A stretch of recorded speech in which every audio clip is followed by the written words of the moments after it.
Bueno, pues comienzo con la primera ponencia, con un repaso breve de las enfermedades de madera de la vid. Yo soy José Antonio Rubio Cano, el jefe de la unidad de cultivos leñosos y hortícolas del área de investigación agrícola del Itacil.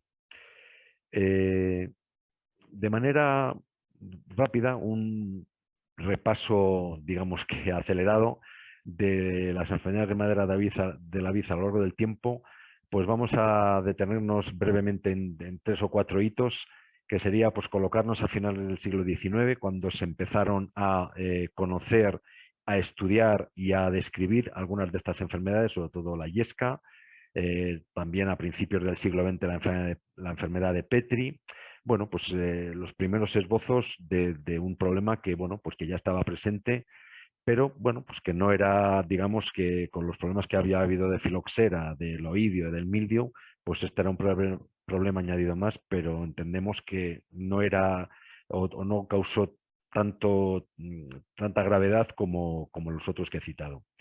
De tal manera que durante ese final del siglo XIX, hasta que se estabilizaron los viñedos con los portainjertos, etcétera, pues durante todo el siglo XX, digamos, entre comillas, que se podía coexistir con ciertas enfermedades de madera, sobre todo con la yesca, que sí que afectaba a viñedos, pero a los viñedos viejos y más bien cuando estos tenían bastante edad.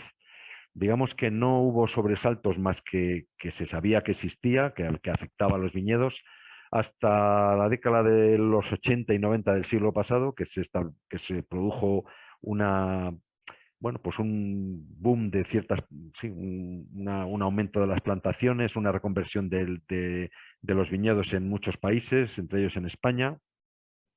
Y entonces, pues se comenzó a, digamos, a establecer un mayor intercambio de material entre viveros, se plantaba mucho, se utilizaba todo el material de muy buena o de peor calidad, se utilizaba todo.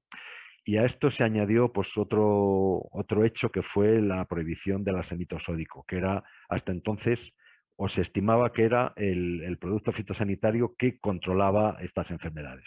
De tal manera que a partir de los primeros años de este siglo, de la década de los 2000, pues realmente se tomó conciencia del problema y se observó el problema como un grandísimo problema. Parece que los viñedos pues, iban a desaparecer todos. Hubo gran preocupación, muchísima preocupación, y entonces parecía que sin el arsenito no se podían mantener los viñedos. Se ha visto que sí, no deja de preocupar el problema porque es un problema muy grave, pero ahora digamos, hemos pasado a otro escenario, un escenario que se trataría, hemos ido asimilando, que se trata de convivir con las enfermedades de madera y tratar de controlarlas, no de exterminarlas porque va a ser muy difícil, sino de convivir con ellas y en lo posible controlarlas. A esta explosión o esta preocupación de las enfermedades, pues se añaden otras cosas como los métodos de producción, quizá mayor exigencia a los viñedos, también mayor cuidado, pero mayor exigencia. De tal manera que la situación actual, pues diversos estudios hablan de una afección pues, del 5% en algunos casos, del 10, del 15 hasta el 20% de las plantas afectadas, que es mucho. Y estas enfermedades tienen unos matices que ahora describiremos que las hacen pues, muy graves. Como generalidades, que yo creo que casi todos ustedes conocen, pues lo repasamos de manera rápida, pues es un conjunto de patologías fúngicas que afectan a la madera de la vid, al tronco, a los sarmientos y a los brazos y a las raíces. Esto pues hace que sean muy difíciles de acceder a ellas para cualquier tipo de tratamiento. Es la primera de las bases que tenemos. Causan alteraciones internas de madera de la planta de dos tipos o diversas necrosis que van avanzando o pudriciones secas, de tal manera que van avanzando y al final acaban por matar a la planta. Otro de los problemas graves son que los síntomas internos asociados con los externos no son muy específicos y además que realmente aparecen y desaparecen, aunque cuando una planta está infectada y aunque después haya unos años que no aparezcan, está infectada y eso está interno, pero realmente no son específicos, no es bionívoco que tenga pues, un conjunto de patógenos con los síntomas que produce. Entonces, eso da lugar a muchas confusiones, incluso a veces la ilusión de que se ha quitado la enfermedad o que hemos podido vencer la enfermedad, cosa que no es así. Y luego Ya digo, hasta hace unas décadas, pues realmente las afecciones, sobre todo de madera, eh, liderada por la Yesca, eran plantas adultas, pero desde finales del siglo XX y en este siglo XXI, pues se ha visto que había muchísimas plantaciones jóvenes afectadas, lo cual profundizó el problema. ¿Y esto qué produce? Pues unas importantes pérdidas económicas, aparte del inconveniente de estar siempre pendiente de los viñedos, pues es que produce importantes pérdidas todos los años económicas, de dinero y de medios que se emplean, basadas sobre todo en que reduce el rendimiento, aumenta los costes de manejo porque hay que estar pendiente, marcando, etcétera, y luego pues que acorta la vida útil del cultivo o acaba con él. Entonces es un problema muy, muy grave. ¿Por qué tenemos tanta dificultad para su control? Porque hay otras enfermedades graves como el oidio, el mildio, etcétera, que sí que se ha podido controlar porque son enfermedades más externas, más de la superficie de las plantas. El problema aquí es que son internas y eso pues dificulta que los tratamientos lleguen. Y luego lo que he citado antes también, pues que hasta el año 1980, como se ve en la diapositiva, pues realmente teníamos o se tenían localizados pues 2 o 3 patógenos de las principales enfermedades y cuando se ha estudiado, es decir, que fruto de la gravedad del problema, desde hace 20, 30 años se ha estudiado de manera muy importante y en cuanto se ha puesto el foco en estas enfermedades, pues se ha visto que son muchísimos los diversos géneros y especies que producen estas enfermedades. Antes solamente se tenía pues, de la yesca 2 géneros y del pipiesis 1 y ahora tenemos pues, bueno, pues un montón de géneros asociados que luego unos, digamos, que colaboran con otros o que pueden ser varios los que producen cada tipo de enfermedad. Pues la yesca por un lado, la enfermedad de Petri, hay muchos géneros, Phaeacremonium y muchas especies de este género los que lo provocan, Phaemoniella, Calodofora, etcétera. Botryophaera, por lo mismo, Diplodia, todos producen un conjunto de síntomas externos parecidos, pero son patógenos distintos. Esto hace más difícil encontrar tratamientos que a lo mejor pueden ser útiles en laboratorio o son eficaces contra un género o una especie, pero no contra las otras. Entonces, no acabamos con el problema. Con la autipiosis ahora se ha visto que hay también varios géneros y varias especies y con el pie negro, entonces, bueno, pues ahora tenemos pues, un abanico grandísimo de patógenos que es muy difícil de combatir. ¿A qué se debe además tanta dificultad para su control? Lo hemos ido citando antes. Un número grande de especies implicadas, eh, la concomitancia de enfermedades o patógenos, es decir, que los síntomas a veces no están claros, no se sabe muy bien qué patógeno produce tal síntoma, la sintomatología es compleja, a veces aparece, luego está un tiempo sin aparecer, eh, pero ya digo que son latentes, es decir, cuando han aparecido alguna vez o cuando hemos conseguido hacer algún análisis y comprobado que están ahí. Es decir, realmente tienen una latencia, dependiendo también luego de otros factores externos, se manifiestan más o menos, o del propio estado de la planta, o de lo que exijamos a la planta, y entonces están ahí. Es decir, que cuando hemos visto algún síntoma, ya tenemos que pensar que esa planta está afectada y está lastrada. También pues, hay material de vivero infectado, hay mucha variabilidad en la dispersión, puede ser pues, por heridas, puede ser por el viento, se favorece con la lluvia, etcétera. Y luego que las heridas de poda, que es un tema muy importante, pues tiene una susceptibilidad muy amplia, muy larga en el tiempo a las esporas. Entonces, el aire está lleno de esporas y esas heridas pues, son como receptores o como túneles para estas esporas. Las principales enfermedades de la vida, vamos a pasarlo de manera rápida, en plantas jóvenes, estimando entre 7 años, 7, 8, 6 años, dependiendo de la estructura de la planta y lo que hayan progresado, pues tenemos la enfermedad de Petri, especialmente en plantas muy jóvenes, el pie negro, decaimiento por Botryophaera y decaimiento por Diaforte. Los síntomas pues, suelen ser parecidos, decaimiento, malas brotaciones, pampanitos raquíticos, poca evolución de las raíces y luego, pues bueno, que cuando se corta, pues se ve que los vasos comienzan a taponarse. En plantas adultas de más de 7 años, pues tenemos Yesca eutipiosis, que ya la conocíamos, y luego decaimiento por Botryophaera, lo que llamamos el brazo muerto, y decaimientos por diaporte. Y entonces los síntomas en este caso pues son también, como se ven en las diapositivas, pues brotaciones raquíticas, las hojas con estas estrías de piel de tigre, es decir, que son inequívocas, pero que ya cuando lo muestran es que están muy afectadas y en algunos casos pues acaba la planta muriendo incluso ese mismo verano cuando ha mostrado los síntomas. Y luego pues brotaciones raquíticas, clorosis, muerte de una parte de la planta, etcétera. ¿El control es muy difícil? Pues es muy difícil. Realmente no hay métodos curativos totales, no hay materias activas autorizadas que sean totalmente eficaces, como podía ser el arsenito sódico, que también pues hay que poner un poco en cuarentena esta idea, porque era un veneno brutal que muchas veces se ha pedido que se volviera a poner en actividad, pero eso está cerrado y no va a volver, y realmente no sabemos si realmente era solamente este factor el que incidía en que no aumentaran las enfermedades, o eran más cosas, que se exigía menos al viñedo, que se tenía más cuidado, etcétera. Entonces, bueno, realmente tenemos que cambiar la manera de enfocarlo y de verlo, buscando sobre todo la prevención y el control integrado, porque tenemos que desterrar la idea de que aparezca una materia activa que vaya a curarlo totalmente o a extirpar estas enfermedades. No ha aparecido y es muy difícil que aparezca. Entonces, pues bueno, tenemos que buscar la prevención, una serie de medidas generales de lucha, sobre todo en la plantación, evitar estreses muy prolongados, que las plantas tengan un grosor y estén bien cicatrizadas, que tengamos cuidado de no dañarlas cuando se planten, que el suelo esté pues, bien labrado, vamos, bien esponjado para que las plantas se desarrollen bien.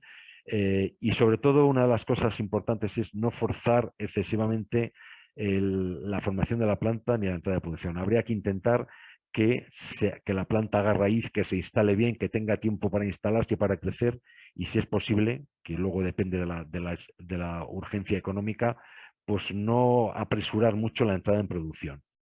Una vez que las plantas están establecidas, pues una de las claves son las heridas de poda. La poda es una de las actividades, de las herramientas que tenemos pues, para regular la productividad y el estado de la planta, pero hay que hacerla con cuidado. Si es posible reducir el tamaño de corte siempre que se pueda, tener cuidado con las heridas grandes, y si se hacen heridas grandes, pues protegerlas. Como es muy costoso todo ello, pues hay que ir de más a menos. Las heridas grandes es, es necesario totalmente cubrirlas, porque eso es una entrada grandísima de esporas, y en las pequeñas, pues hasta donde se pueda llegar. No hay que olvidar que la susceptibilidad de las heridas puede prolongarse hasta 4 meses, es decir, que tenemos pues, mucho tiempo para que las esporas, que hay miles en el aire, pues se vayan depositando y vayan logrando introducirse en la planta. José Antonio, Luego, perdona, te quedan sí, 3 minutos, por favor. sí, ya voy, ya acabo. Simplemente la poda, hacerla siempre con cuidado, dejándolos secos, procurando no hacer muchos cortes a un lado y a otro, lo que llaman ahora poda de respeto, pero sobre todo con cuidado y con suavidad, así como los despuntes y otro tipo de actuaciones en las plantas. Y luego, pues si es posible, eliminar los restos de poda o retirándolo de los viñedos, no volviéndolos a echar, porque si eso eh, el inóculo lo volvemos a echar al suelo, pues estamos ampliando el ciclo. Entonces, aspectos del sentido común. Si se ha podido o se intuye que no ha llegado a las raíces, pues tratar de renovar y renovación de tronco o brazos, pero que muchas veces pues dura solo unos pocos años. Pero sobre todo, pues prevención, mucho cuidado en las podas y en el manejo de la planta, y el futuro tiene que pasar por el control integrado, medios culturales, medios físicos, medios biológicos y al final pues métodos químicos que ya digo que no hay mucho. Entonces hay un conjunto de productos que lo que ayudan es a cerrar las heridas y a evitar que se puedan instalar ahí las enfermedades, pero una vez que está instalada pues es convivir, no exigir mucho a la planta, y a la larga pues se está buscando pues algunas sustancias naturales alternativas que van a luchar contra algunos de los patógenos, pero va a ser muy difícil que puedan con todos. Y básicamente esto es lo que quería comentar, remarcando las ideas de la prevención y de la coexistencia y control de las enfermedades. Quizá tengamos que aprender a exigir menos a las plantas para que ellas puedan convivir con las enfermedades. Entonces, seguramente luego en el coloquio, en la mesa redonda, en el debate, podamos pues, concretar alguna cosa más. Muchas gracias por la atención.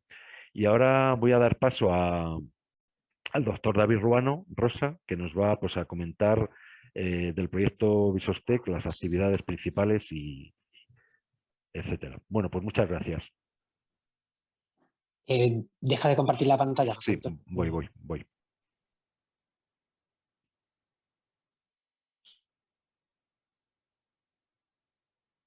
¿Ya? Vale, Vale. Gracias. a ti. Vale.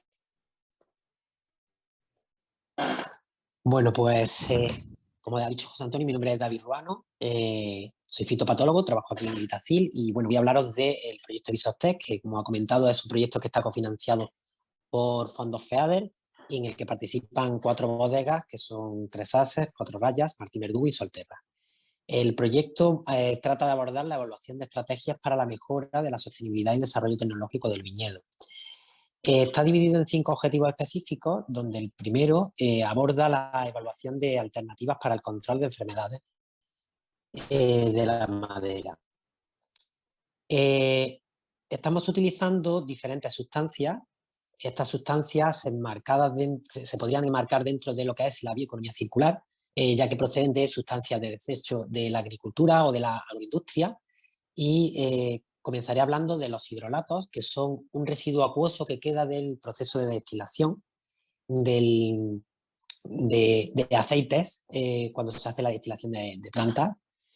Y hemos utilizado 36 hidrolatos distintos de salvia, de tomillo y de romero, y los hemos enfrentado a patógenos de diferentes enfermedades que producen enfermedades de madera, como son decaimientos por Botryophareaceae, enfermedad de Petri y pie negro. En total, 432 combinaciones, a partir de las cuales pues, hemos podido obtener, hasta el momento hemos podido obtener información acerca de la inhibición que producen sobre estos patógenos. Hemos podido ver que el potencial que tienen estos hidrolatos es leve moderado, ya que en 8 de estos hidrolatos hemos conseguido un porcentaje de inhibición que estaba entre el 15 y el 20%, y para 5 de ellos era un poco superior al 20%, destacando los hidrolatos de salvia. También hemos probado té de compost. El té de compost es una infusión fría que se hace con oxigenación, en la que se combina agua con un compost maduro. Hemos utilizado 2 composts distintos, uno que era de residuos de la agricultura, del cultivo del lúpulo y residuos ganaderos, y otro que era de residuos ganaderos a base de purines. Con diferentes tiempos de elaboración de esta infusión de 2, 4, 7 y 14 días, y hemos probado también tanto el té de compost estéril como sin esterilizar para poder discernir si obteníamos algún resultado positivo, si el efecto se podía deber a la microbiota, a estos microorganismos que existen en el té de compost o a las sustancias que existen en el té de compost. Los hemos enfrentado de momento a 9 patógenos de decaimiento de Botryophaeria y de enfermedad de Petri, en total 176 combinaciones, y comenzaré hablando un poco del lúpulo. Lo hemos enfrentado a patógenos, como he dicho, que tienen un crecimiento lento, como son los de la enfermedad de Petri. Cuando los hemos enfrentado utilizando un té de compost estéril, hemos visto que no se producía una inhibición. Cuando utilizamos aislados de especies de Botryophaeria, obteníamos el mismo resultado cuando se utilizaba estéril. Sin embargo, llamativamente, cuando este té de compost se aplicaba sin esterilizar, sí se producía una inhibición del crecimiento por competencia debido a los microorganismos existentes en el té de compost. Pero solamente se producía cuando el patógeno tenía un crecimiento leve o moderado, como son el caso de los patógenos que producen la enfermedad de Petri. Sin embargo, cuando lo aplicábamos frente a patógenos con un crecimiento más rápido, estos eran más competitivos y no daba lugar a esa inhibición por competencia. Con respecto al otro té de compost, se probó también, como comentaba, tanto estéril como sin esterilizar, y en los que tenían un crecimiento lento no daba lugar a una inhibición, ni siquiera cuando se aplicaba sin esterilizar. Pero frente al Neofusicoccus parvum, por ejemplo, que era un hongo de crecimiento rápido, sí se producía inhibición de hasta un 30%, incluso cuando se aplicaba esterilizado. Es decir, que lo que provocaba la inhibición del crecimiento estaba en las sustancias que había en el té de compost, bien fuese por las propias sustancias del té de compost o por sustancias que hubieran podido producir los microorganismos existentes. Con lo cual, el té de compost que está hecho a base de lúpulo tendría un potencial debido a un control biológico que ejercerían los microorganismos existentes cuando se aplicase sin esterilizar, pero para patógenos que tienen un crecimiento moderado. Mientras que el de a base de purines daría lugar a una inhibición de algunos patógenos, como Neofusicoccus parvum, pero este estaría asociado a sustancias existentes en el té de compost. Hemos trasladado esa investigación de laboratorio al invernadero. De momento hemos probado con Neofusicoccus parvum y hemos obtenido un resultado muy similar a lo que veíamos en placa de Petri.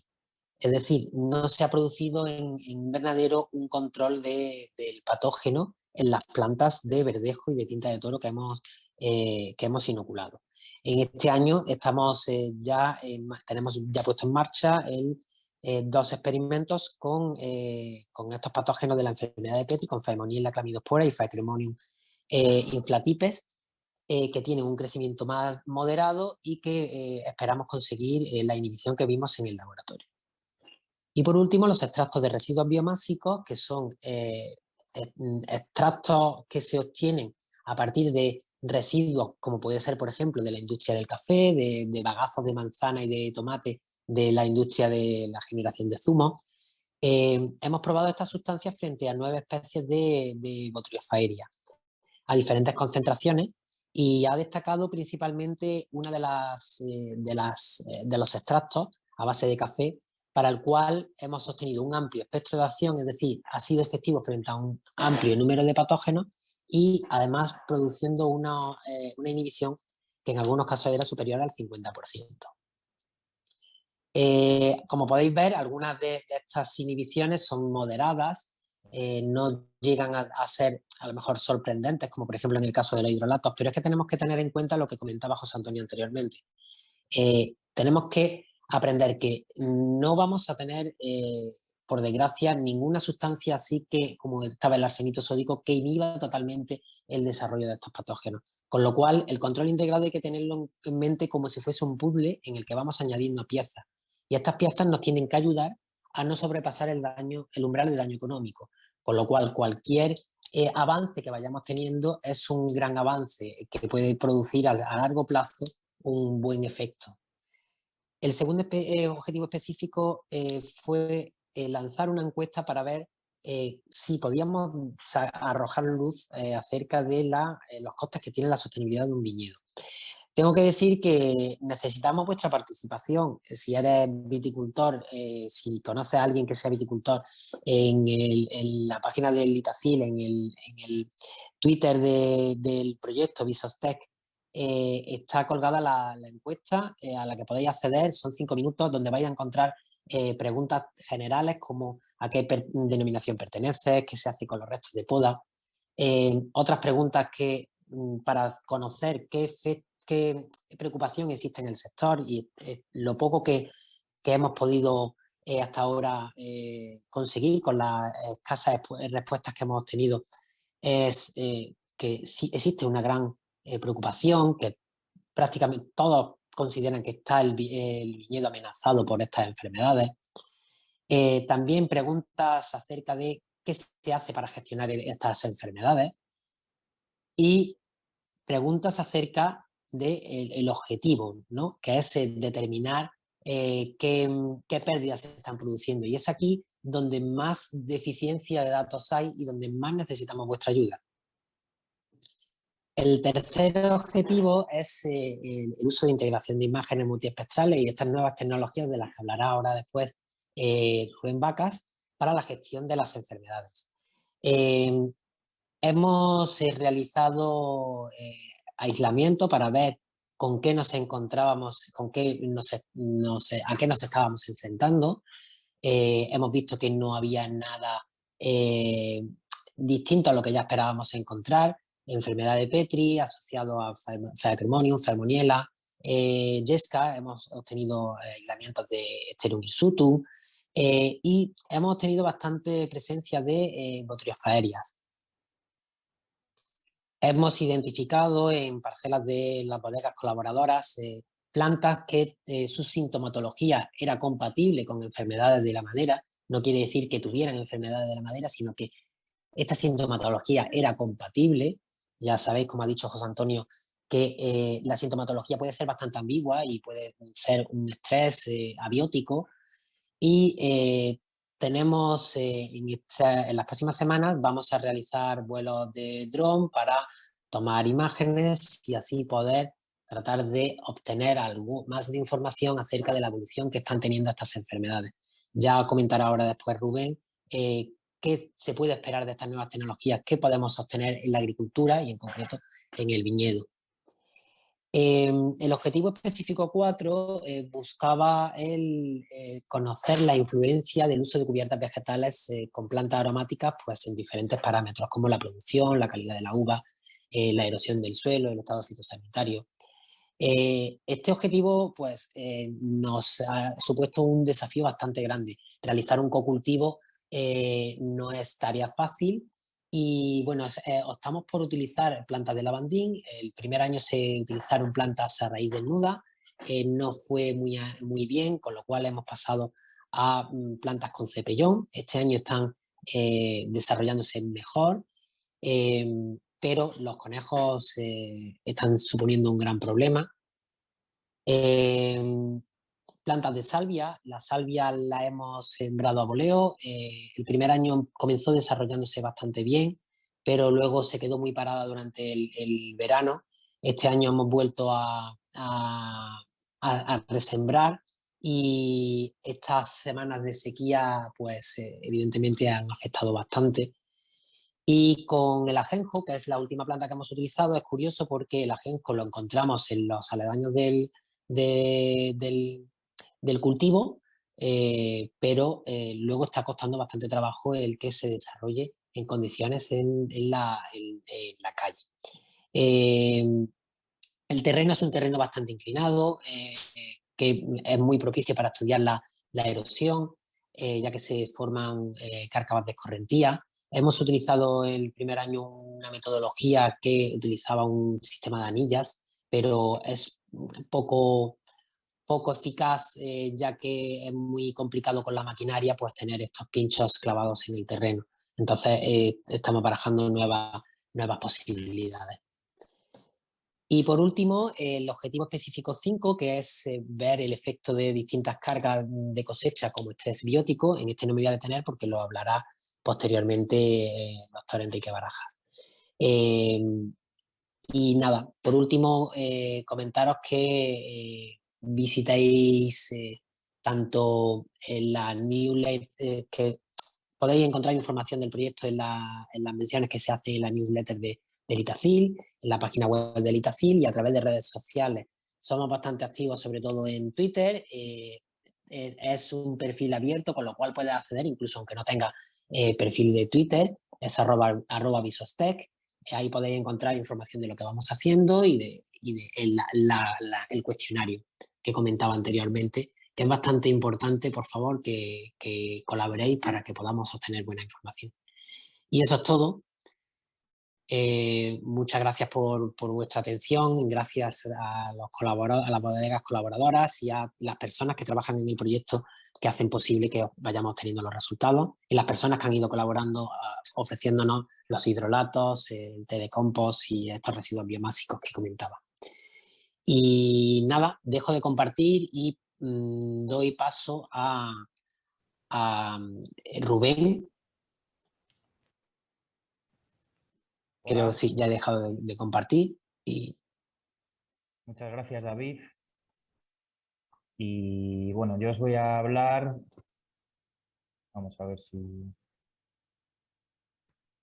de momento no estás compartiendo. aparece ya.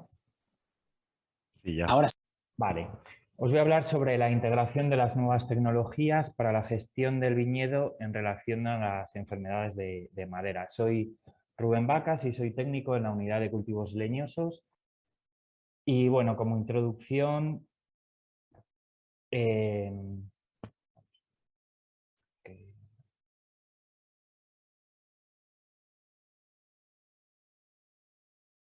vale, ¿en qué va a consistir las nuevas tecnologías? Me voy a centrar en la teledetección, en la multiespectral, en lo que es las bandas térmicas y el hiperespectral, en los sensores, un poco de inteligencia artificial y en integración en la gestión, sobre todo en qué se podría aplicar para la detección o la identificación. La aplicación de la teledetección permite evaluar mediante el uso de sensores multiespectrales, térmicos o hiperespectrales pues el estado fitosanitario de un cultivo antes de la aparición de los primeros síntomas de una enfermedad, por lo que podría convertirse en una herramienta crucial para establecer estrategias para el control y el manejo de patógenos. Como síntomas visuales, ya los ha comentado antes un poco José Antonio, bueno, pues por resumirlos, podemos decir que todos tienen en común una disminución en los índices de vigor de la planta y sobre todo pues que son complejos y los síntomas que aparecen pues aparecen superpuestos, se pueden confundir y que tampoco hay una correspondencia entre la sintomatología externa y los síntomas internos de la madera. Esta sería la respuesta espectral de la gráfica de una vegetación sana en verde y en rojo sería pues vegetación que en este caso estaría quemada o tendría alguna enfermedad. El caso es que lo que quiero que nos quedemos es que esta sería la parte visible, lo que nosotros vemos, pero tenemos un montón de información que no somos capaces de ver. Entonces vamos a ver cómo a través de la teledetección podemos obtener esta otra información que se basa principalmente en que la luz, cuando llega a las plantas, solo absorbe el 56% para la fotosíntesis, sin embargo, el 10% es reflectancia, que es en lo que la teledetección va a intentar cuantificar. Las plantas reflejan mucha luz infrarroja, porque no tiene suficiente nivel de energía para sintetizar las moléculas que necesitan para la fotosíntesis. Por lo tanto, la teledetección es la obtención de información a distancia y de manera cuantitativa, es decir, que nosotros podemos darle un valor incluso a cada planta. ¿Vale? Podemos evaluar su vigor. Y otra de las ventajas es que lo podemos hacer de toda una parcela, ¿no? Con una sola imagen abarcamos casi toda la parcela, no tenemos que ir cepa por cepa. Y esto es una de las grandes ventajas. ¿En qué consiste multiespectral? Aquí ya vemos la misma gráfica anterior, pero ya hemos abarcado un poquito más. Y por ejemplo, tenemos las bandas, es decir, no vemos toda la gráfica, sino que vemos trocitos. En este caso empezaríamos por el azul, el verde, el rojo, el red age o el infrarrojo. Pero solo vemos ese trocito, no vemos la gráfica completa y serán más o menos anchas esas partes de las bandas que podamos ver. Por lo tanto, las características de una hoja de vid que está sana sería que tiene una baja reflectancia en el espectro visible debido a que los pigmentos fotoactivos, como las clorofilas, antocianos y carotenos, absorben la radiación del visible. O, por ejemplo, que la elevada reflectancia en el infrarrojo cercano debido a la dispersión de zonas de aire entre las células del tejido interno. Tienen baja reflectancia de las bandas del SWIR, que es del térmico, debido a la absorción del agua y proteínas compuestos carbonados. Y debido al mayor contenido en agua, las hojas sanas se comportan como un cuerpo negro, emitiendo radiación en el infrarrojo termal, de acuerdo a su temperatura. Y por el contrario, las plantas o las hojas que no estarían en condiciones, pues alteran los rasgos espectrales relacionados con su conductancia estomática, bloqueando progresivamente los vasos del xilema, por lo que se reduce su transpiración. Aquí os explico un poco cómo se formaría un sensor multiespectral, que sería incorporando una serie de filtros que solamente dejarían pasar, en este caso, el infrarrojo, pero pueden ser configurables y adaptar el filtro a las bandas que nosotros nos interese. Estos son algunos ejemplos de la Altum, que tiene 5 bandas más una banda térmica, o estas otras dos que sobre todo la característica es que el número y bandas es configurable en función de las bandas que nos interese medir. Y por supuesto los satélites, sin embargo, son gratuitos, tienen revisita el Landsat de los americanos de 16 días, el Sentinel cada 5 días, o el Worldview que es de pago, que es diaria. Sin embargo, aquí las resoluciones, aunque están bastante bien, estamos hablando de 10 metros, 30 metros en el caso del Landsat, y necesitamos sobre todo alta resolución para ser capaces de diferenciar el suelo de la cepa y vamos a ver el térmico. La puesta en marcha de los mecanismos de defensa de la vid ante el ataque de un patógeno provoca un aumento de la temperatura de la hoja, y esto es clave. Las plantas estresadas presentan una temperatura más similar a la del entorno, debido a que hay una menor transpiración. Por ejemplo, en el caso de la yesca, a temperaturas altas, los tejidos afectados por la enfermedad no son capaces de mantener la elevada evapotranspiración, causando así que los tejidos se marchiten. En este caso, ya veis que hemos aumentado el espectro. Las bandas térmicas no verían en el infrarrojo cercano ni en el visible, pero sí aquí, solamente en los sensores bueno, no solamente, pero los sensores de los satélites a bordo sí que son capaces de ver en esta longitud de onda. Sin embargo, en las cámaras que nosotros utilizamos, trabajamos con esta otra, que son de ondas largas de infrarrojo. Todo esto es infrarrojo y es térmico. El espectro es mucho más grande. Por ejemplo, a la izquierda del visible estarían los ultravioletas y a la derecha de este espectro estarían las microondas, pero en el térmico nos vamos a centrar ahora. Estos son algunos ejemplos, desde las pistolas de infrarrojos que todo el mundo conocemos a sensores que se pueden conectar incluso a nuestro smartphone o cámaras dedicadas. Todas ellas nos pueden servir para ver en estas bandas. ¿Y en qué nos basamos? En que la temperatura es un muy buen indicador del estado de la cepa. A la derecha veis una gráfica de cómo es la evaluación diaria de la temperatura de una hoja. En rojo sería una planta que está estresada y en azul por debajo una que está hidratada. Vemos como la evolución no hidratada, sino que es normal, que consigue regular su temperatura. Y se ve muy bien cómo a lo largo del día, a diferentes temperaturas, una planta estresada no es capaz de regular su temperatura. Por lo tanto, la diferencia entre la temperatura de la cubierta vegetal y la del aire disminuye a medida que las plantas presentan un mayor estrés.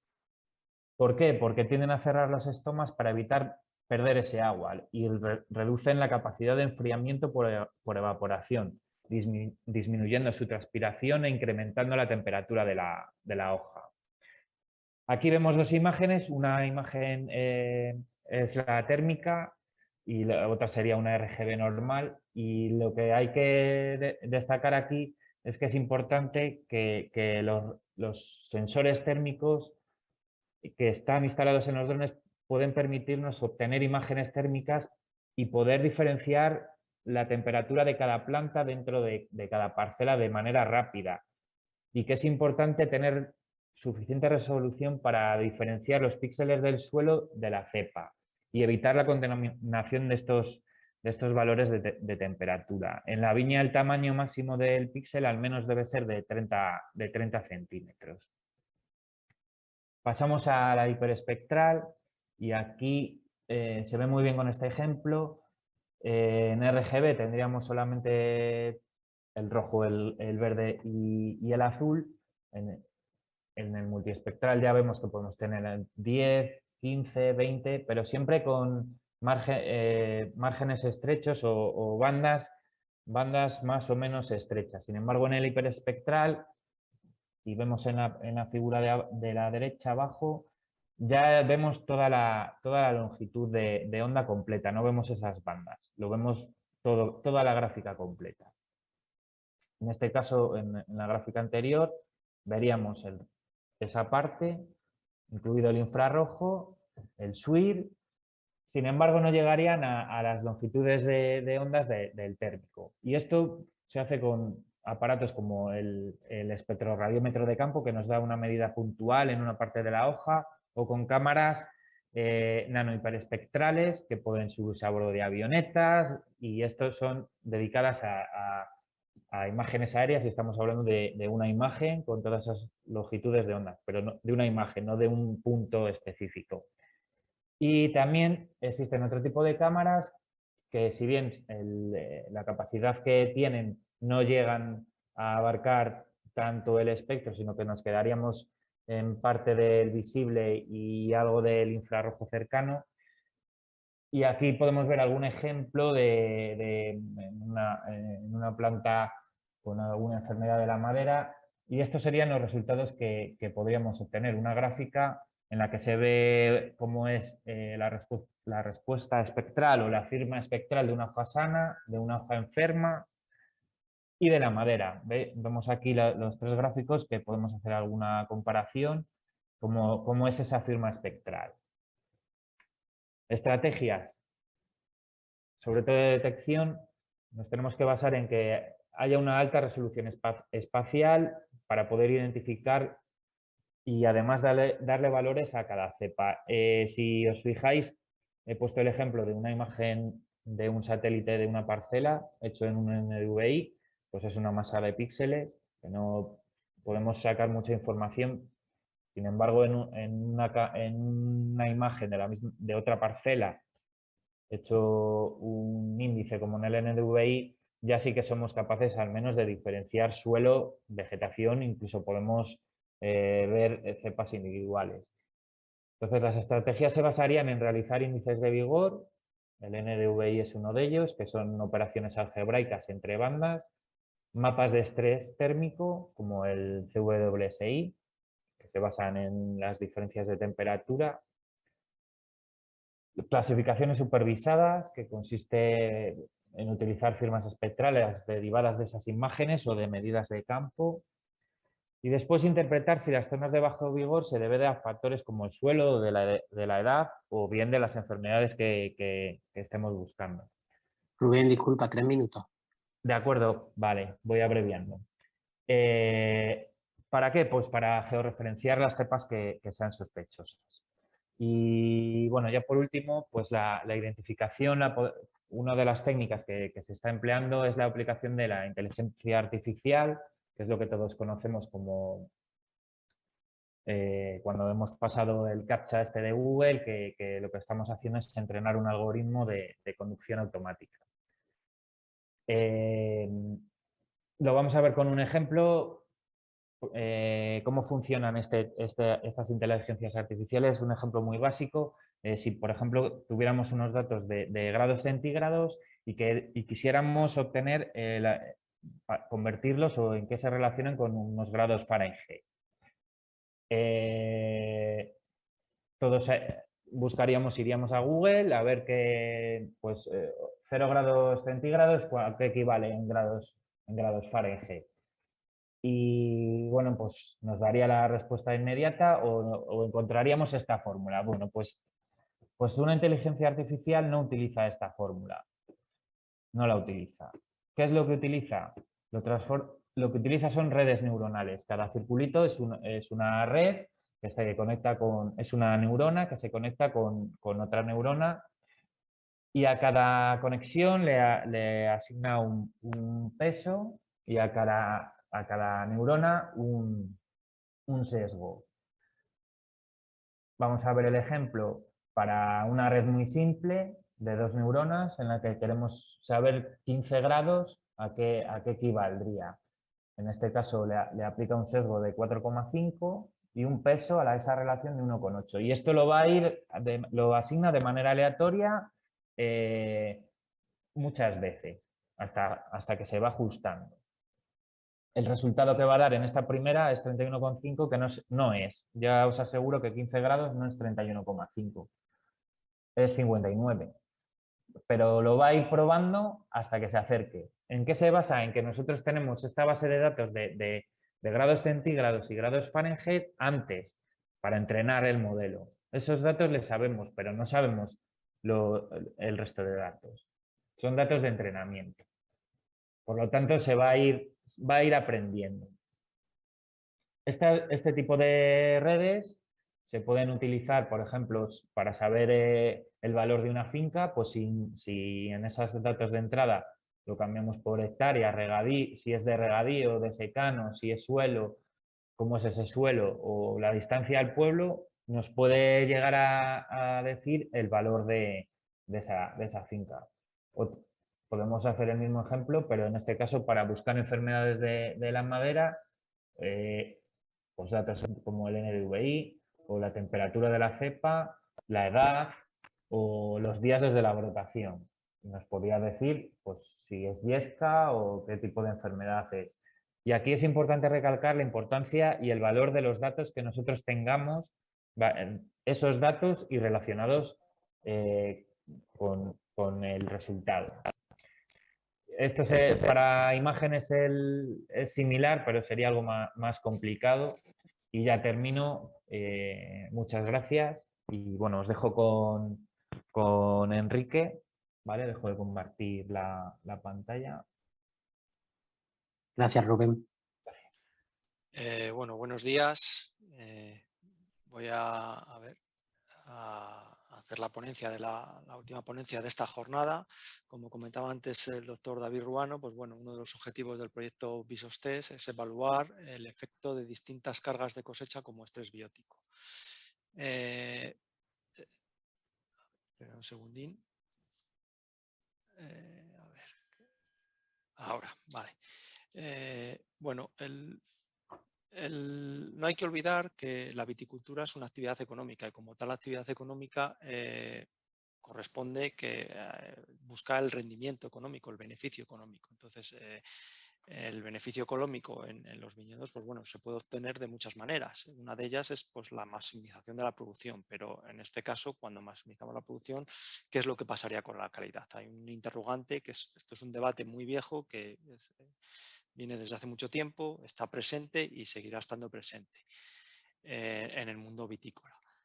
Esto unido a que la mayoría de los viñedos españoles, diríamos, castellanoleoneses, estamos hablando de un porcentaje por encima del 85%, está acogido a alguna figura de calidad, una denominación de origen, una IGP, un vino de pago, etc. Todas estas figuras de calidad, entre sus pliegos de condiciones, hay una norma que dice que si queremos jugar con sus reglas de juego, tenemos que cumplir una norma en cuanto a los límites de producción máxima que podemos producir por hectárea. ¿Vale? Entonces ya el rendimiento en ese sentido está muy limitado.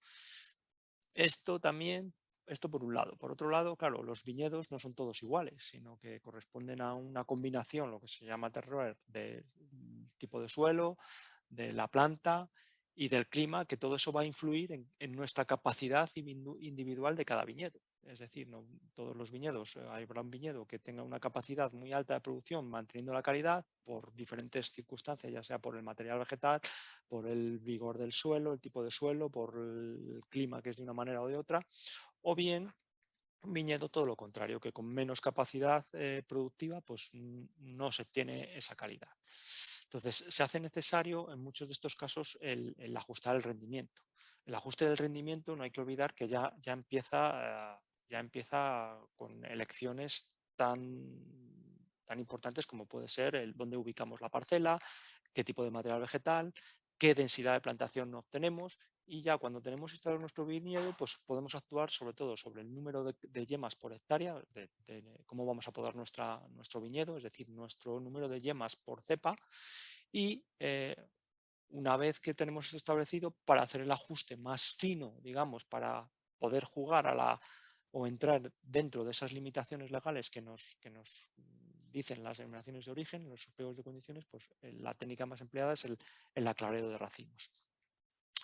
Ahora bien, el aclareo de racimos requiere de un estudio profundo de pues, qué efectos puede tener sobre la calidad de la uva, qué nivel de aclareo tenemos que hacer y cuándo tenemos que hacer ese aclareo. Muchas de estas preguntas, pues bueno, ya más o menos se conocen. El cuándo tenemos que hacer el aclareo, pues bueno, si le hacemos muy pronto, el efecto sobre el rendimiento no va a ser tal, ya que todo ese tiempo que pasa desde que hacemos el aclareo hasta que la uva madura, pues los componentes del rendimiento se amortiguan, digamos, y no se ve tal efecto sobre la uva en cuanto a peso, calidad, etcétera.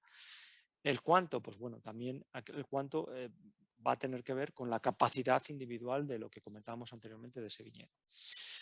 ¿Qué define el rendimiento de un viñedo? Pues bueno, fundamentalmente lo que llamamos los componentes del rendimiento, que están definidos pues, desde el número de yemas por cepa, desde los brotes por yema, el número de racimos por brote, que con estos componentes junto a los racimos con brote para hacer una estimación del rendimiento nos haría falta únicamente el racimos por cepa, que esto es muy sencillo porque cuando tenemos nuestros racimos recién cuajados ya podemos hacer una estimación o un conteo muy real del número de racimos por cepa medio que tenemos en nuestra parcela con un muestreo muy sencillo, solo requiere pues contar. Y luego los siguientes componentes del rendimiento nos darían el número de gramos por racimo. Y aquí está los datos que necesitaríamos saber para hacer una buena estimación del rendimiento de gramos por cepa y por consiguiente del número de kilos por hectárea que tenemos en nuestro viñedo. En esta diapositiva os muestro un poco el protocolo llevado a cabo para estimar el rendimiento de las parcelas y para ajustar el rendimiento deseado, ¿vale? Entonces, lo primero que haríamos es un muestreo de racimos de diferentes tamaños, de racimos de tamaño pequeño, de racimos de tamaño mediano, de racimos de tamaño grande. Con esos racimos pesaríamos individualmente cada racimo de cara a construir esta gráfica.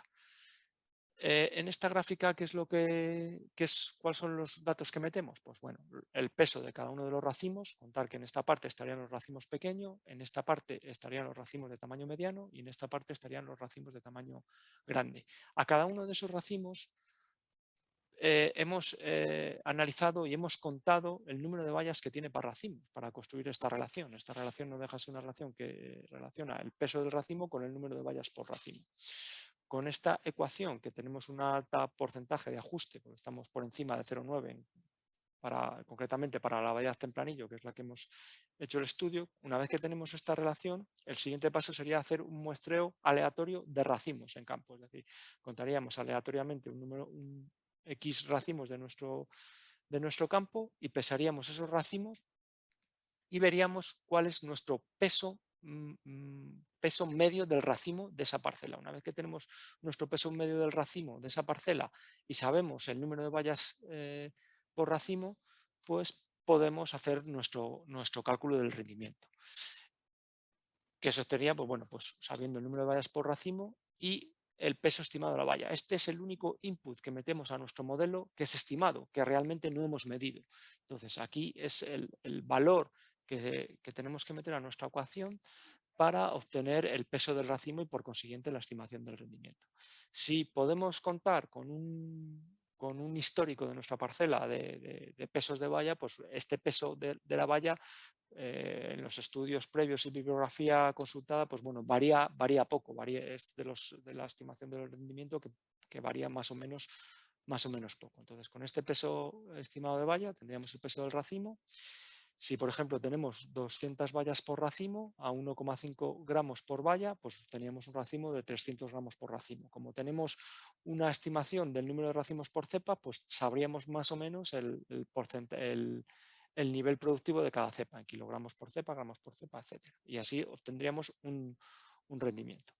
En el presente trabajo que os voy a mostrar los datos, pues bueno, hemos realizado este estudio en un pequeño viñedo de Ribera de Duero, acogido a la denominación de origen Ribera de Duero, de la variedad Tempranillo, con un marco de plantación de 3 metros por 1,25 de distancia entre plantas, y hemos establecido un diseño experimental de bloques al azar. Aquí podéis ver a la mano derecha lo que es el viñedo y los distintos bloques al azar, con 4 repeticiones, una parcela elemental de 15 plantas.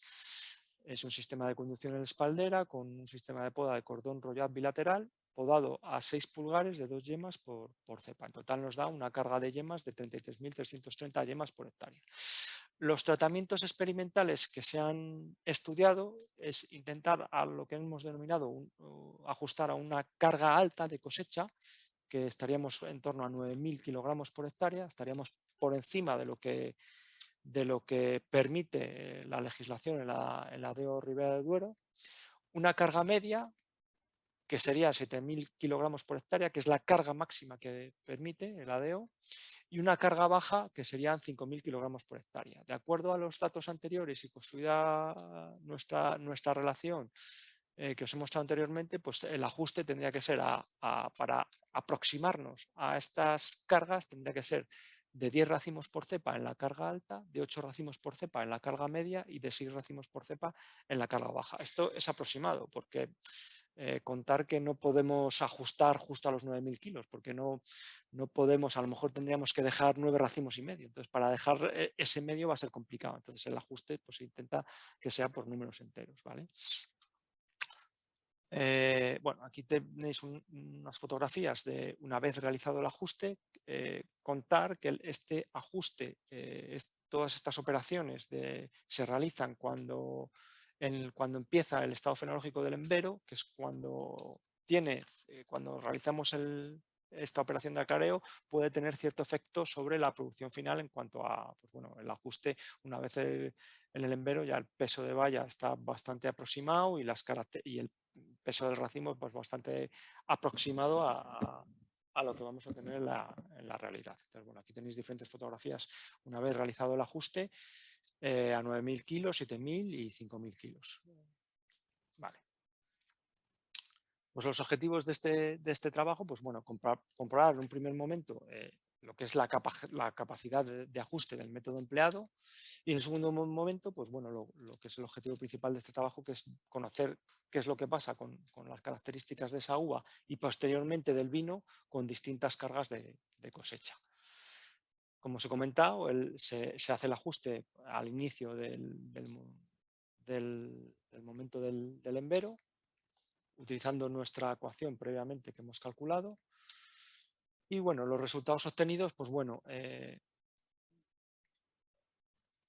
podéis ver que bueno, en rojo se señalan las diferencias estadísticamente significativas, que las dos primeras son buscadas, es decir, son manipuladas para ajustarnos a la producción esperada. En este caso, bueno, queríamos ajustarnos a 10, 8 y 6 racimos, y bueno, en el nivel alto, pues bueno, cuando se realiza el ajuste, pues muchas veces hay racimos que en realidad son contados como uno, pero en realidad pues son 2 pedúnculos los que salen en realidad son 2 racimos. Entonces, bueno, por eso ese desfase en el ajuste de 10 racimos, 8 y 6, porque siempre hay alguno, pues bueno, que se cuela, digamos. Entonces, la producción por cepa fue significativamente también estadística, porque es buscada, y luego el ajuste, lo que es interesante, bueno, es que no hay diferencias estadísticas en el peso del racimo. El peso de la valla estimado que nosotros hemos puesto en base pues, a pesos de la valla de viñedos próximos y de ensayos próximos que teníamos en esa zona,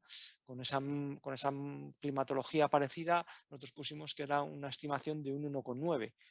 Entonces, bueno, en algunos casos pues vemos que nos hemos acercado bastante en cuanto a estimar el peso de la valla, que comentaba y recalco que es el valor que, entre comillas, nos tenemos que inventar para ajustar nuestro modelo. Vemos que la producción real obtenida es, podéis ver ahí, de 10.600 kilos en el nivel de producción alto, en el medio de 8.000 y en el nivel bajo de 5.900. El esperado, el calculado antes de la producción es este que tenemos aquí, y la diferencia entre la producción estimada y la real en porcentaje, pues vemos que bueno, en el nivel alto ha habido mayor desviación con un 10,8%, en el nivel medio con un 5,1%, en el nivel bajo con un 2,6%. Esto es decir, que cuanto ajustamos a cargas bajas, nuestro método pues, se ajusta mejor, ¿vale? En cuanto a los parámetros de la calidad de la uva, pues vemos que prácticamente no ha habido diferencias significativas en ninguno de los parámetros observados. Sí que vemos cierta tendencia contraria a lo que se piensa de mayor nivel de carga, mayor número de racimos, mayor nivel de concentración de azúcares, pH muy parecidos, acideces, la tendencia son muy similares, pero la tendencia es lo contrario, presentar mayor acidez con menor nivel de carga. Ácidos málicos también parecidos, tartáricos, potasio. Y bueno, vamos a pasar a ver lo que el análisis de lo que es la calidad del vino. En cuanto al estudio de los polifenoles, antocianos y taninos, vemos que sí que hay diferencias estadísticas significativas presentando la tendencia de mayores polifenoles antocianos a nivel que el nivel productivo es más bajo. Digamos que la carga es más baja. Esto mismo ocurre con los taninos, aunque sí que hay un grupo homogéneo, tanto la carga media como la baja, frente a los taninos en miligramos por litro presentado por la carga alta. Luego también la intensidad de color también ha presentado diferencias estadísticamente significativas a favor del nivel bajo. Y bueno, ahí podéis ver un poco pues, bueno, el desglose de los diferentes componentes de color, el porcentaje de amarillo, azul, rojo, los datos obtenidos y el tipo de antocianos y ésteres y flavonoles. También con los vinos obtenidos realizamos una serie de catas, una cata para valorar... Enrique, perdona, 3 minutos. Sí, ya acabo. Para valorar las características organolépticas de los vinos con un panel de catadores expertos, acostumbrados al análisis sensorial, y vemos que tanto en la fase visual olfativa y sobre todo en la fase gustativa, los vinos mejor valorados, el vino mejor valorado es en este caso en la fase gustativa el vino de carga media, seguido del carga bajo y por último de carga alta. Y en la fase visual y olfativa, pues bueno, dependiendo del atributo, pues vemos que por fuera siempre está el nivel productivo medio y en la limpidez, pues bueno, el nivel productivo bajo. También se hizo una prueba de ordenación de atributos, es decir, presentamos los 3 vinos con una codificación a un panel de cata de consumidores de vino y lo tenían que ordenar según su preferencia con estos atributos. Y bueno, vemos que en general el vino de carga media y el vino de carga baja es el mejor valorado en todas las preferencias, en todos los atributos, ¿vale? Ya por último, para acabar, pues bueno, las conclusiones obtenidas con este trabajo es que bueno, los resultados obtenidos muestran una adecuada capacidad de predicción y ajuste del método empleado para la estimación del rendimiento en una época temprana, antes de la fecha de vendimia, que esto es bastante importante y puede ser útil para el sector, para los viticultores. Los parámetros que definen la calidad de uva no se han visto afectados por la diferencia de nivel de rendimiento, siendo muy similares entre sí, como hemos visto anteriormente. La composición polifenólica del vino, ya sean los polifenoles, los antocianos, los taninos, los ésteres tartáricos y los flavonoles, aumentan a medida que disminuye el nivel de rendimiento del viñedo. Los parámetros que definen el color del vino no han mostrado un patrón claro en la relación al nivel productivo de las cepas. Las pruebas sensoriales descriptivas realizadas han valorado mejor el vino de rendimiento bajo y las pruebas de ordenación de atributos realizadas por consumidores han penalizado el vino elaborado con rendimiento alto. Y ya por último decir bueno, que la diferencia de los niveles de rendimiento de aproximadamente 2.000 kilogramos hectárea, que es lo que hemos planteado en este estudio, pues bueno, ha resultado insuficiente para discriminar la calidad de las uvas. En cambio sí que ha diferenciado los componentes fenólicos de los vinos obtenidos de cadena de producción, así como las características sensoriales de los mismos. Y bueno, con esto pues acabo mi presentación y Y si queréis, bueno, si tenéis alguna pregunta al resto de ponentes, podemos iniciar un pequeño debate. Vale, muchas gracias. Voy a dejar Muchas gracias, Enrique. de compartir. A ver si puedo. Ahora, vale, perfecto. Bueno, pues como ha comentado Enrique, si tenéis alguna pregunta, alguna duda, algo que queráis conocer del trabajo que hemos realizado o alguna duda, sugerencia o cualquier cosa que os apetezca comentar, pues o bien lo mandáis a través del chat de la jornada, o se puede utilizar también lo de levantar la mano, si no me equivoco, tiene que estar habilitado para poder levantar la mano y hacer la pregunta. Animaros. Hola, soy José Antonio. Quería comentarte o preguntarte una cosa, David. Como ha sido tan Vale. breve la exposición sobre las Sí, enfermedades, quería que nos comentaras de lo que tú has observado, pues, a los foros donde has asistido y el contacto que tienes con otros investigadores.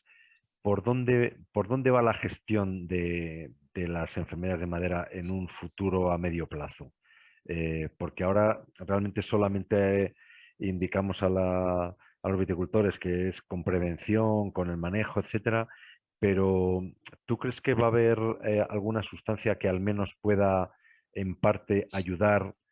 Ya hay, bueno, que además si quieres lo puedes comentar, que yo creo que es interesante, un conjunto de productos basados en el tricoderma y otros que yo creo que sí que ayudan a cerrar bien las heridas, que no son curativos, pero sí que yo creo que ayudan a unas barreras importantes y de alguna manera ayuda un poco a las plantas. ¿Nos puedes indicar sí, un poco? realmente el tema de la gestión de este tipo de enfermedades, una de las cosas más importantes que se tiene que hacer desde el sector es cambiar un poco el concepto. El concepto que se tenía con el arsenito sódico, de yo aplico una materia activa y esa materia activa me mantiene a raya estas enfermedades, ese concepto debemos de cambiarlo. Primero porque el arsenito sódico no va a volver. Conseguir una materia activa que tenga el mismo efecto que el arsenito sódico y que esté autorizada, de momento no hay perspectivas de ninguna. Con lo cual, toda la gestión tiene que pasar por gestión integrada. Y como he comentado, la gestión integrada hay que entenderla como un todo, como un conjunto de estrategias a realizar para ir controlando de forma adecuada el desarrollo de estas enfermedades. Sí es muy importante el aprender a convivir con ellas, con lo cual hay que cambiar el concepto y el concepto tiene que ser conseguir que esas enfermedades no provoquen un daño que sea superior al umbral de daño económico. Es por eso que en el proyecto decidimos pues, añadir ese objetivo de tratar de evaluar un poco qué apreciación y qué daño económico está ocurriendo, ¿no? Para ver un poco también el funcionamiento de las estrategias que se están aplicando actualmente.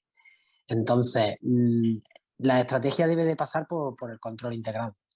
Y es lo que se recomienda en todos los foros, en todas las jornadas, toda la gente que se dedica a estas enfermedades.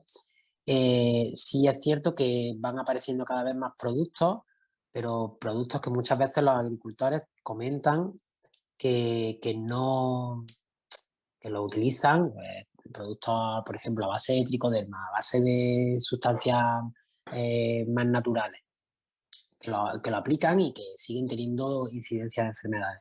Y evidentemente van a seguir teniendo incidencia. Simplemente eso va a ser una pieza más, algo más que hacer para tratar de impedir el desarrollo. Con lo cual, se tiene que evitar lo que has comentado tú, heridas innecesarias, heridas grandes, gestionar bien las heridas de poda, el material vegetal utilizado, qué se hace con los restos de poda. En la encuesta, por ejemplo, hemos añadido qué se hace con los restos de poda. Y hay algunas personas que han comentado pues, que lo que hacen es picarlo y aplicarlo como mulching. Desde un punto de vista fitopatológico, no es la mejor opción porque en la madera que se pique puede estar el patógeno. Una buena opción sería, por ejemplo, el compostaje de ese material vegetal, porque el proceso de compostaje elimina estos patógenos. Entonces, es un conjunto de acciones lo que siempre se recomienda en todos lados y muchas veces algunos agricultores dicen, siempre nos dicen lo mismo y es que no hay más, es que hay que seguir apostando por buscar nuevas sustancias que puedan mejorar nuestra respuesta a estas enfermedades y mejorar nuestro comportamiento frente a la planta y frente a estas enfermedades a la hora de gestionar el viñedo. Hay una pregunta sí, de Dani respecto a la enfermedad de madera y con relación a que tradicionalmente no había tanta afección de yesca u otra.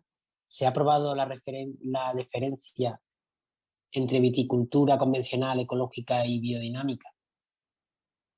Respecto a una producción de calidad, ¿se ha probado la diferente textura de suelos, riegos?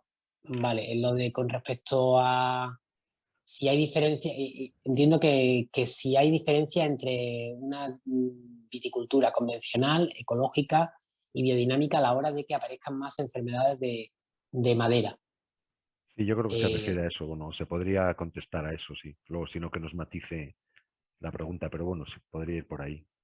Sí, hay estudios hechos. Sí, vale. Hay estudios hechos acerca de si una viticultura convencional, ecológica, biodinámica creo que no, pero entre convencional y el ecológico sí hay estudios. Yo creo recordar que no estaba tanto en el hecho de que fuera convencional o ecológica como en el hecho de que se realizaran determinadas acciones de la gestión del viñedo. Evidentemente, las actividades que hay que realizar para prevenir estas enfermedades se pueden aplicar en ecológico y en convencional. Es decir, lo de la poda. Bueno, sí es verdad que a la hora, por ejemplo, de la protección de la poda, hay determinadas sustancias que sí están aprobadas en convencional, pero no están aprobadas en ecológico, como por ejemplo algún mástic que hay con fungicida, que concretamente dicho mástic con fungicida es el que mejor funciona para la prevención de las enfermedades. Con lo cual, ahí un poco, ahí habría una ventaja en la parte de convencional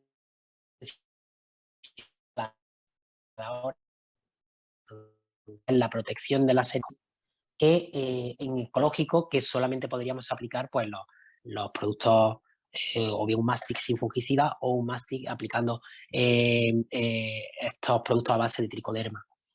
Como comento, sí es verdad que la combinación del mástic con fungicida, por no decir marca comercial, sí se ha visto que da lugar a una mejor prevención de la aparición de enfermedades de madera. Un estudio que hicieron hace relativamente poco en el Instituto de la Ciencia de la Vid de Logroño. Con respecto al resto de actividades, al no existir productos químicos que se puedan aplicar, en principio no debería de haber grandes diferencias, porque las mismas actividades que se pueden realizar en convencional frente a las enfermedades de madera y en ecológico son las mismas actividades. Y bueno, la otra de la producción, imagino que Enrique, respecto a una producción de calidad, ¿se ha probado las diferentes texturas de suelo, riego y diferentes portainjertos? Bueno, pues la verdad que existe muchísima bibliografía que ensayan diferentes diferentes dosis de riego, diferentes momentos de inicio del riego. Esto, la bibliografía es súper extensa. En cuanto a diferentes texturas de suelo, ya tengo mis dudas de si hay algún estudio referente a la calidad. Aquí supongo yo que cada uno tendrá su opinión. Y luego, en cuanto a los diferentes portainjertos, pues también sí que hay diferentes ensayos, no muchos, dependiendo de la variedad y dependiendo de los portainjertos ensayados, pues tenemos una información bastante útil de cómo responde esa combinación variedad portainjerto. Lo que pasa es que las posibilidades son muchas, porque estamos hablando de variedades. Tenemos muchas variedades, portainjerto, también tenemos muchos portainjertos. Luego ya si nos metemos en el mundo de ensayar un determinado clon de una determinada variedad con un determinado portainjerto, pues las combinaciones son infinitas, pero sí que hay diferentes ensayos de portainjertos con las variedades más conocidas. No sé, ¿puedo comentar alguna cosa? Sí, claro. Sí, vamos, para no extendernos mucho, lo que ha dicho Enrique es cierto, hay muchísima bibliografía y esto sería respecto a la calidad, lo que dices, uno de los meollos de la viticultura. Es decir, no hay recetas para esto, es un tema muy complejo y realmente sí que es cierto que para lo que entendemos nosotros en nuestra zona, en Castilla y León y generalmente en España, de vinos de calidad, cuando superas una cierta producción, por eso hemos hecho y os ha mostrado Enrique este ensayo de cargas, que es esencial, pero pues muy aclaratorio. Realmente, por ejemplo, en Tempranillo, realmente cuando se superan 12.000 kilos, 14.000 kilos, sí que el mosto se resiente mucho, queda mucho menos concentrado, etcétera, y digamos que tenemos un umbral en el que podríamos decir que ya decrece mucho la calidad del mosto. Luego hay una zona intermedia que depende muchísimo de los suelos y de las parcelas, de la orientación de las parcelas y del manejo. Y él lo que ha comentado ahí, realmente hay que profundizar y hacerlo más años, pero realmente entre 6.000 y 8.000 kilos, o entre 6.000 y 5.000 kilos, 4.000, pues no hay muchas diferencias. Los catadores prefieren eso. Entonces, si tú logras obtener 6.000 kilos o 7.000 de una cantidad de uva que es parecida a otro que tiene 4.000, pues obtienes un beneficio importante sin que se resienta mucho la calidad. O sea que ahí está el meollo de la viticultura e influye muchísimo, pues claro, por ejemplo, el suelo. Realmente, cuando los suelos son mucho más ricos, o sea, no tienen que ser excesivamente pobres. Eso, digamos que los radicalismos o los extremos no entrarían. Con 15.000 kilos ya sabemos que seguramente es muy difícil que el vino sea muy concentrado, o para otro, o igual era útil para otro tipo de vino, pero no a los que estamos acostumbrados, y a lo mejor con 2.000 o 3.000 kilos, aunque en muchos sitios dicen que es el supervino, pues a lo mejor tampoco está equilibrado. Es decir, que ahí tenemos un juego de 4.000 a 7.000 kilos en los cuales el manejo, la parcela, el ajustarse a las capacidades de las cepas, pues puede, e incluso los años. Entonces, hay una banda ahí de mucha actividad que es lo bonito quizá también de la viticultura, que a ver tú cómo manejas las cosas para obtenerlo mejor y si puedes obtener una cierta cantidad mejor. Y luego otro asunto ya paralelo es si te lo pagan o no, o si puedes hacer algo con 4.000 kilos y te lo pagan,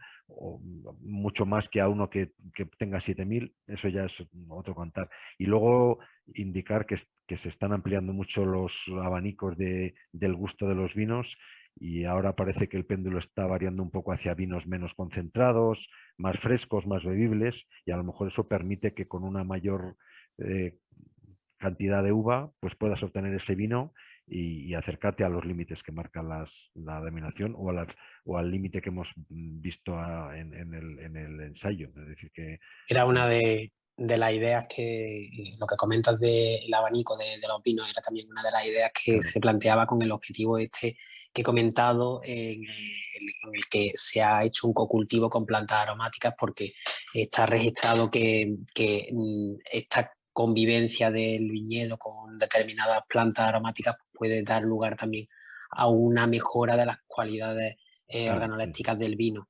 Entonces, eso te perdemos un poco vender ese vino con... ¿Me perdéis? ¿Me oís? ¿Me oís ahora? Sí, ¿no? Ahora sí, ¿No me oís? Ahora sí. Vale. Sí, sí, sí. Comentaba que el objetivo 3 del proyecto que busca el cocultivo con plantas aromáticas, como se ha visto que determinadas plantas aromáticas pueden dar lugar a ciertos matices en las cualidades organolépticas del vino, pues era también uno de los objetivos dentro de ese punto, de ese objetivo del trabajo. Hay una mano levantada, Inmaculada Bernal. Voy a ver si... Un segundito, a ver si... No sé si me escucháis. Ahora sí, ahora sí. Sí. Te oigo. Vale. Yo soy Inmaculada Bernal y soy del IFAPA Rancho La Merced. David, tú conoces a la responsable de mi sí. proyecto, que es María Sí, Dolores Mariló. Vela, y que hoy, porque tenía que asistir a otra actividad, no ha podido estar ella aquí. Entonces era comentaros dos cosas. Una, que cuando habéis hablado del compostaje, que podía ser como una opción para eliminar los restos de poda, nosotros Sí. estamos haciendo un ensayo de compostaje con restos de poda, que lo hemos comenzado en el mes de mayo y más o menos pues hemos hecho una analítica primero de esos restos de poda para ver si tenían enfermedades de la madera, que sí que la tienen, y ya una vez que terminemos el proceso de compostaje, pues volveremos a estudiar si siguen existiendo esos hongos de la madera. Eso por un lado. Y por otro lado, una pregunta. Hablabais de la latencia de estos hongos de la madera. Sí. Hemos visto en algunos ensayos o en algunos artículos que se pueden dar en plantas aparentemente sanas que también tienen esos hongos de la madera. ¿Qué factores Exacto. creéis que son los que contribuyen para que esa planta después muestre la enfermedad y otras que siguen teniendo el hongo no la presenten? ¿Qué factores pueden influir? Pues mira, se han identificado multitud de factores. Nadie ha sabido ponerle el cascabel al gato, porque se ha visto que cualquier tipo de estrés que haga que la planta se debilite puede hacer que este tipo de patógenos dé lugar a que se revierta ese estado de latencia y pase de latencia a patogénico. El hecho de que sean hongos que están en el interior de la planta hace muy complicado su estudio.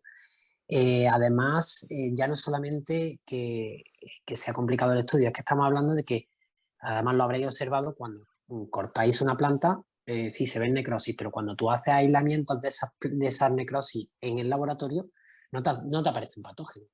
Existe una concomitancia de patógenos increíble. Entonces, las relaciones que existen entre esos patógenos son muy complejas, con lo cual puede ser desde un estrés hídrico, un verano caluroso. Yo me espero que este año, a lo mejor, con el verano que ha empezado con esta ola de calor, pues en el momento justo en el que empiezan a aparecer los problemas de enfermedad de madera, pues eso puede ser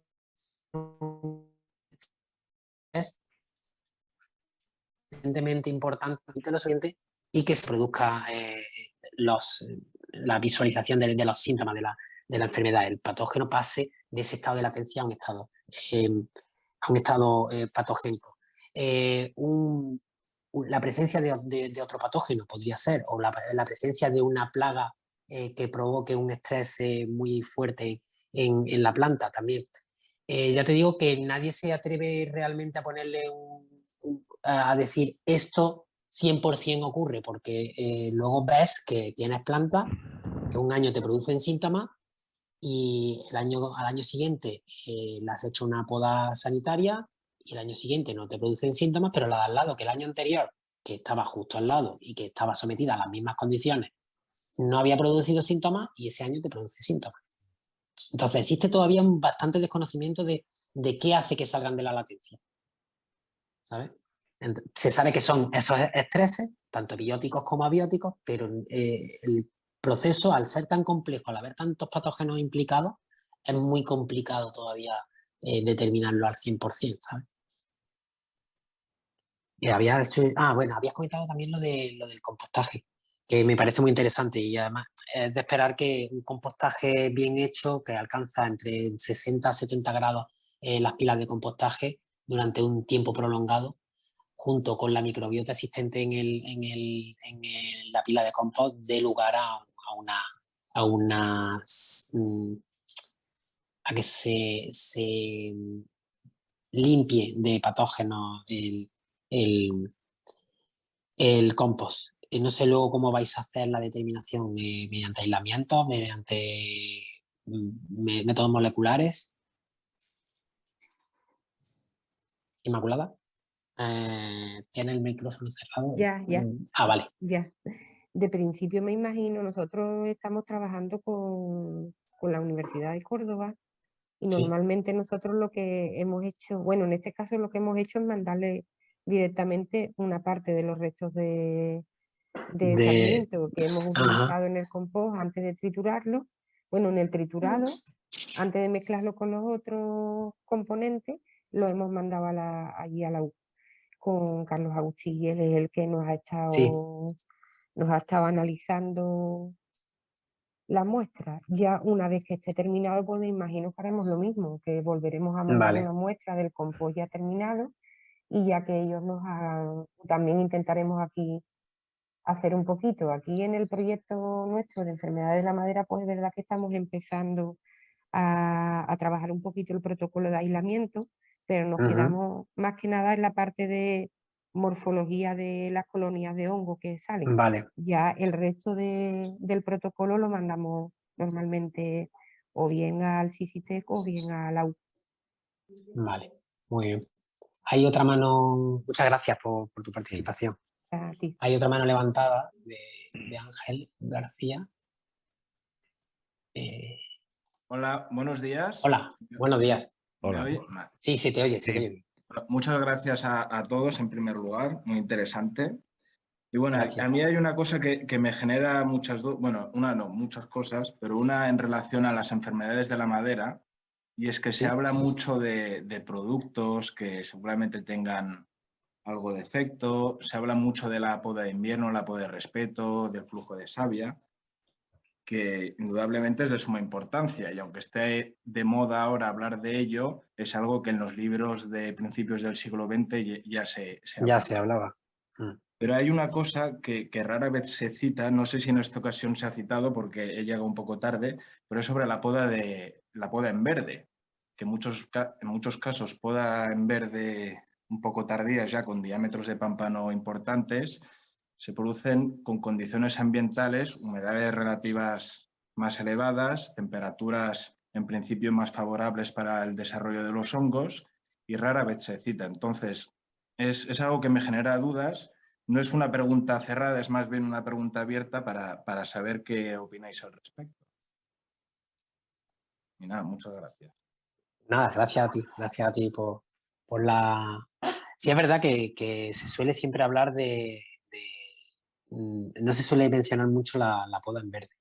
Siempre se ha tenido esa asociación de el hecho de que los lloros de la planta impiden que se pueda establecer las esporas del patógeno. Como ha comentado José Antonio, es verdad que una herida abierta en la planta puede dar lugar a que esté durante mucho tiempo como puerta de entrada para estos patógenos.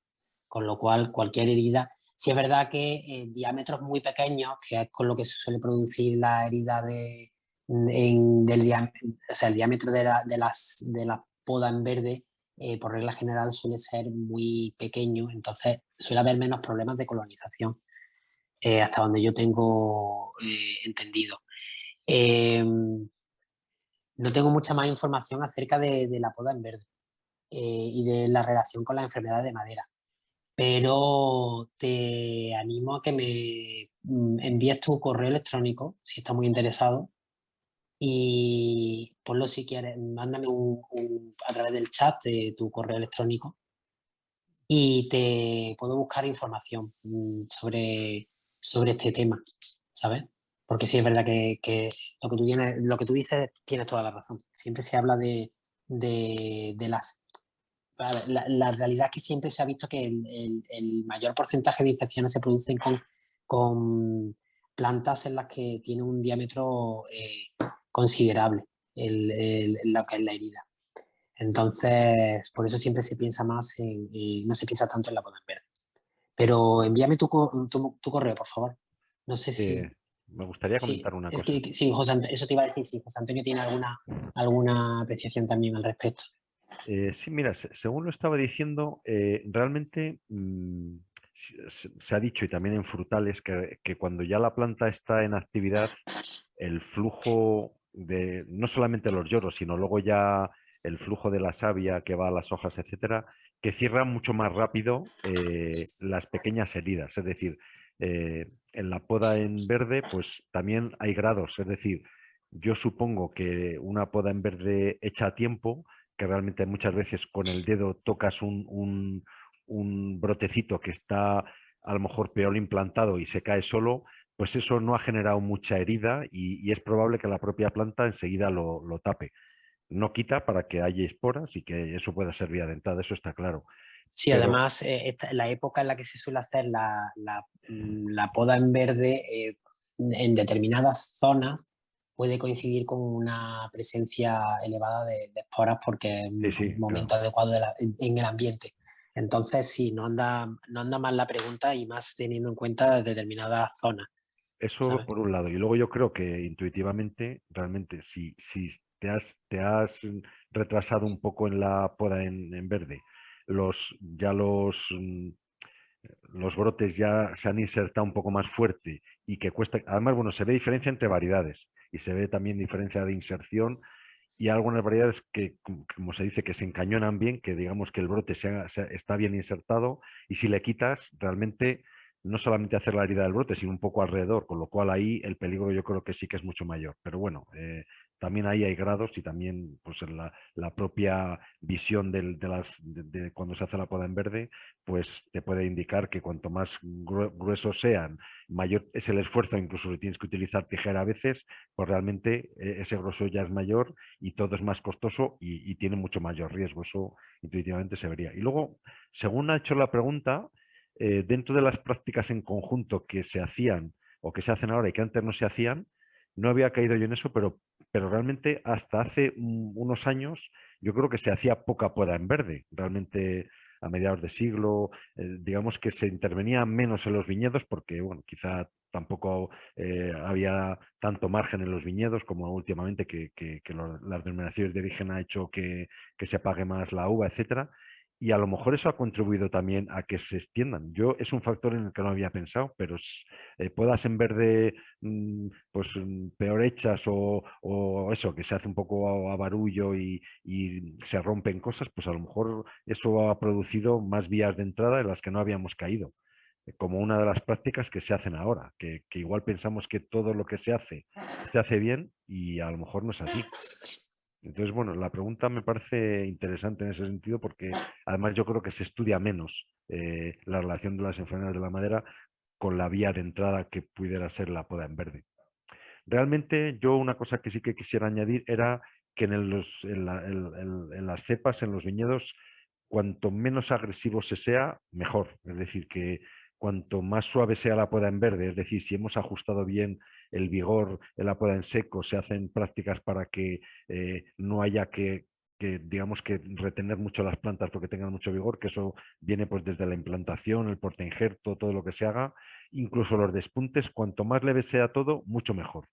Porque yo creo que nos hemos acostumbrado a plantas con mucho vigor y entonces todo lo que se haga después para frenarla, pues se hacen pues, algunas operaciones que realmente producen heridas grandes, producen que la planta reaccione en contra. Los despuntes tienen que ser leves, no tiene, en cuanto al riego, no es, o sea, todo lo que sea excesos, tanto como ha pasado ahora con la ola de calor, ahora frío, todo lo que sea muy brusco a las plantas les va a ir peor. Entonces, no hay que regar muchísimo en exceso durante un tiempo y luego dejarle mucho tiempo sin regar. Todo tiene que ser lo más suave y moderado posible, vamos, así en general, como apreciación.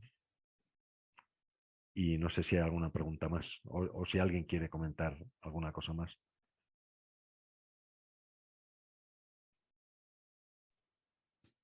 Bueno, como son ya casi menos cuarto, ya llevamos 15 minutos más de lo que realmente estaba prevista la jornada. Bueno, podéis hacernos preguntas, podéis escribirnos si queréis, si tenéis alguna duda o lo que sea, podéis contactar con nosotros y nada, muchísimas gracias por vuestra asistencia.